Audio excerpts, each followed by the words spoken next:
చంద్రశేఖరరావు గారితో నేను చాలా సన్నిహితంగా పనిచేయడానికి కారణం ఏంటి అంటే, ఆయన పార్టీ పెట్టకముందు దాదాపు ఒక 6-7 మాసాలు నాతో సుదీర్ఘంగా కూర్చొని చర్చలు చేశాడు.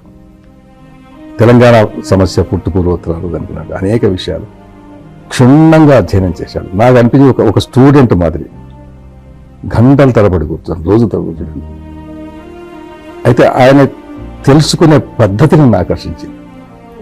ఆయన చాలా క్రిటికల్గా ప్రతిదాన్ని ఇట్లా ఎందుకు కావద్దు, అట్లా ఎందుకు కావద్దు, ఇట్లా అయితే ప్రతిదాన్ని క్రిటికల్గా అంటే నాకు అనిపించింది ఈయనకు విషయ పరిజ్ఞానం ఉన్నది, దాన్ని ఇంకా సుదీర్ఘంగా చాలా లోతుగా అధ్యయనం చేసే కోరిక ఉండడంతో నేను చాలా ఇంప్రెస్ అయ్యాను ఆయనతో.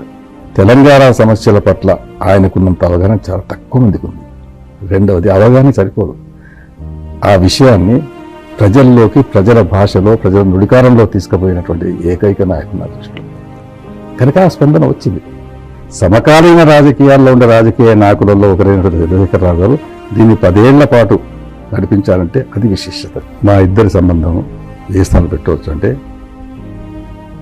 మొదటిగా నేనైతే మంచి స్నేహితులు అంటాను, కానీ ఆయన చెప్పినప్పుడు మా గురువు గారని చెప్తాను.